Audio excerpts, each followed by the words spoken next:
What's up, guys? Welcome back to Start Your Systems, where today we are going to be talking about, finally, Ken Roczen has chosen his landing spot for the 2023 season. And you're looking at it, folks. He is going back to yellow. He's going to be riding for the Twisted Tea / Progressive HEP Ecstar Suzuki team. A lot of sponsors involved with that team, but he will be there for 2023. And I mean, from my side, finally the saga is over. It has been a long, kind of drawn-out process with Kenny. Obviously, he started the off-season announcing that he's going to be doing the WSX thing and was leaving factory Honda and would not return with them for 2023 because of the WSX situation. And then eventually rode a Yamaha at Club MX, did ride a Firepower / Honda Genuine Honda at the WSX and Paris Supercross rounds, rode a Stark Varg in Barcelona, rode the HEP Suzuki in California, then rode a Kawasaki in Florida, and tested out a ton of different bikes. It was up in the air whether he may go with Honda still, whether he may go to the Suzuki route, or maybe he would do his own deal. He also rode a Yamaha at Red Bull Straight Rhythm. I totally forgot about that. He's just been on, gosh, it feels like every bike that you could name, I guess aside from the Austrian ones this offseason. And so we're going to talk a little bit about going to Suzuki for Roczen, talk about some of the options that were on the table, and now how we're going to forecast Roczen moving forward, because this is obviously big news. This is one of the most marketable and biggest free agents in the sport that kind of publicly has done this in a while. Usually, you know, like, for example, Chase Sexton is going to be a free agent at the end of 2023. His Honda contract is up, and pretty much all signs are pointing to the fact that he'll go to Red Bull KTM. Now, I don't think that pen is necessarily to paper yet, as much as you guys may want to listen to some of the other YouTube news outlets, but I think that that's most likely where he ends up going, and I think that that's going to be pretty old news by the time it happens.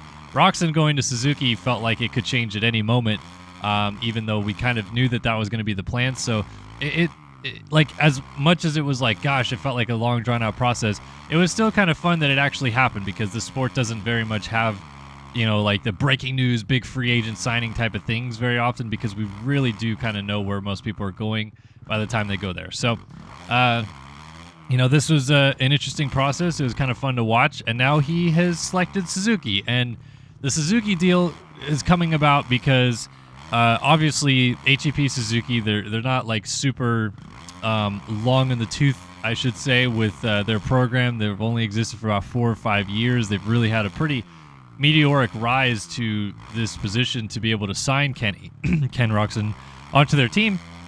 And it all kind of comes from the fact that they have outside sponsors that are really helping put this together. I don't think Suzuki's really footing a huge extra bill to get Kenny on their bike.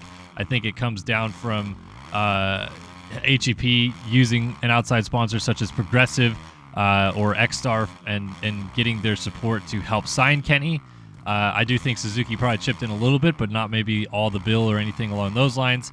Kenny obviously brings his own deals to the table with Fox and Red Bull, and those are the ones that he is staying with, even though it was rumored that he may leave and go to Fly. But I think that he will be staying at Fox, and that is pretty much a done deal, based on the fact that he was seen yesterday with Fox representative Kenny Day, and I don't think that he would be hanging out with Kenny Day just if he was going to not be going to be in Fox in 2023. So, Roczen, Fox, Suzuki, Red Bull, it kind of feels, I guess, a little bit like the RCH days in that regard.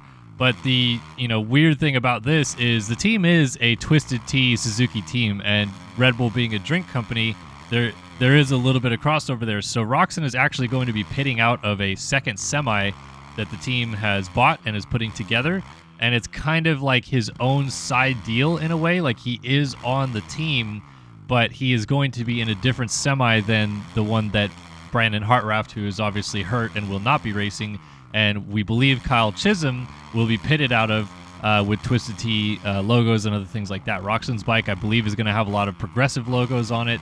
I don't know if Red Bull's going to foot some build to help this out. Maybe Red Bull ends up on the bike as well. But he's definitely not going to be under the Twisted Tea side of the thing. He's going to be kind of in his own deal.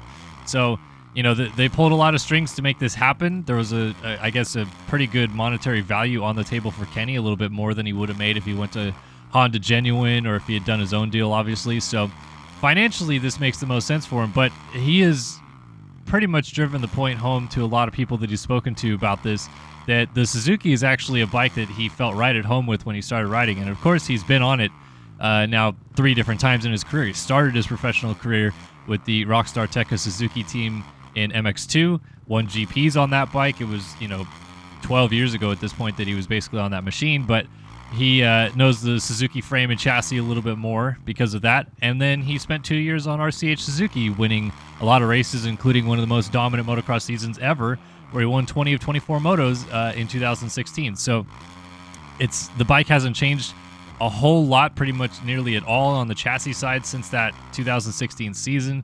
I could see easily why Roczen would feel at home going back to this bike, just because it is something that he has found success on. So I don't think that he's lying at all when he says that he's felt comfortable on the machine. I think he very well could have, felt like right at home getting back on the bike again. So that's good news if, for us fans, he finds a way to make that bike work for him, because it hasn't worked for everybody.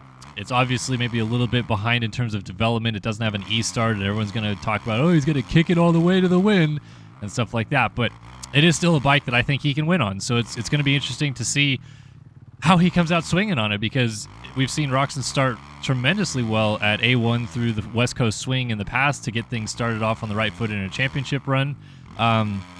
Do I think he wins right away? Probably not, but I don't think that I put him much lower than where he has been, last couple of years with Honda, starting off strong. He's won the opener a few times with Honda. I could see him getting on the box at the first couple of rounds for sure. And that's really cool, because for Suzuki to have a marquee guy, put them back on the map a little bit in that regard, it's just fun to watch. It's just cool to have different manufacturers represented. And, personally, I did not want to ever see Suzuki go away. So to have them get a marquee guy like this and put the brand back up front in some sense is really cool. So let's go back to the offers a little bit. Like I said, he rode a Yamaha Club MX, but from what I had heard, the Club MX or a Yamaha deal of any kind was pretty much not going to happen from the get-go. And not because he didn't like the bike, but because there wasn't really any way that a team could financially, pull something together that would be good enough, I think, to court Ken Roczen. They could probably offer some money, but just not enough that it would make a lot of sense to, any Yamaha-supported team. And being a Red Bull athlete, Monster Energy Star Yamaha seemed like it was pretty much out of the question. Same too for Monster Energy Kawasaki. But he did ride Kawasaki's, and that was through the help of Pro Circuit and Mitch Payton sending some Kawasaki's his way. And that would have been if Kenny just did his own deal, did his own team, which it sounds like was actually an option that he was thinking about. But, we've seen Chad Reed do that before, and it eventually ended up in Chad losing some money and not really being stoked on, how the sport works with financials and all that stuff like that. So, I digress on that situation. He didn't end up doing his own team, but Kawasaki was at least an option for him, and potentially Yamaha if he liked the bike more than anything. But I think he was ultimately pretty happy with either the Honda or the Suzuki as his main options. He rode for Yuriv Konsky's Honda Genuine Honda team in WSX and at Paris, which in the U.S. is Firepower Honda, which Dean Wilson and Max Anstey, of course, are on. And so he would have, basically been their teammates, but maybe some similar situation where he's in a different semi if he's still in Fox gear and stuff like that. They have a drink sponsor called Froth, or they did. I don't know if it still is there, but I don't think that would have been a conflict with Red Bull in any shape or form. Like, I think he could have worn all the team stuff and still had the Red Bull helmet. But in the end, he didn't pick out the Honda offer. I think it was for less money, and I think for him, he just went to a place that he felt like he was going to be comfortable enough, that he felt like he was going to make some money that was worth it to him, and that, for him, isn't too much of a stretch to handle or to do. The one thing that I do think is going to be a little bit interesting is, and Honda is kind of like this anyway, but HEP is rooted in California. They are based in Madera, California, which is about, a handful hours, 2 to 3 hours north of LA. And, it's not like Honda where they're like in LA and Roczen can fly out and just hang out with the guys or whatever, because he lives in Florida and trains in Florida. So I'm curious to see how that dynamic works a little bit, where he'll be probably still training and riding in Florida, and then Suzuki will be trying to send out support to him in Florida, and it's something that they really haven't I guess, done like a whole lot of in recent times. So curious to see that dynamic. But like I said, this is just cool. It's nice that it's finally been announced. It's nice that we finally have an official answer. I think a lot of us, with the last couple weeks, kind of knew that it was going to be Suzuki, but to finally have it and hear it is going to be cool. Did want to bring up one other topic of discussion. Of course, there was some news last week about the alleged drug test that Roczen did not take at the WSX rounds. We at RacerX did as much due diligence as we could about that. We had heard about this when it happened, basically, and then when the news quote came out from an outlet talking about the drug test deal with Roczen. Our own Jason Wygant called up Steve Astafin, and Astafin basically said, I didn't want Kenny to take the test, but he did take it. He was laughing and smiling and all this other stuff, and so far so good. Haven't heard anything about it. Of course, the FIM WSX Championship is a WADA series. They are using the World Anti-Doping Agency drug testing format, and USADA, which now helps support the U.S. stuff, is a subsidiary, or at least kind of listens to them as the authority. So if Kenny did get popped in WSX and WADA banned him, like it has banned Stu and Cade Clayson and Christian Craig and Brock Tickle, Kenny would not be able to race in the U.S. So it was a big talking point, no question about it. But it sounds like he took it. It sounds like everything is fine. Not a big deal. It was just a weird disagreement or whatever, and it had nothing to do whatsoever with KTM. Like that company who brought it to the attention of you public. I don't think KTM was ever really a viable option for Ken Roczen because they have other eyes or other irons in the fire with trying to potentially lock down Chase Sexton on a multi-year deal that would cost them a lot of money. And Ken Roczen is going to be 29 this year. So I don't think that for them they're looking at Ken Roczen as an option. I think they want to look to the future, and I think Chase Sexton's going to be it in 2024. So KTM, Austria, like that whole thing, I just don't think it was ever really a real possibility for Kenny to go back there. So just wanted to touch on that because I feel like some people would ask about it.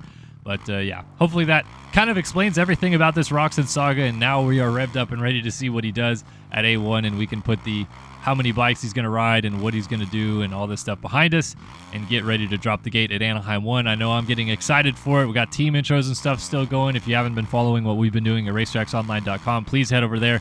Did a bunch of team intro stuff this week, going to the Honda team intro tomorrow. So yeah, a lot of stuff going on. And yeah, thanks for tuning in and watching another video here on Start Your Systems. Hopefully you guys enjoyed this one. And if you did, please like it, subscribe, and hang out and see what we do here at Start Your Systems. But thanks for watching this one at least, and we look forward to seeing you guys in the next one. So long for now.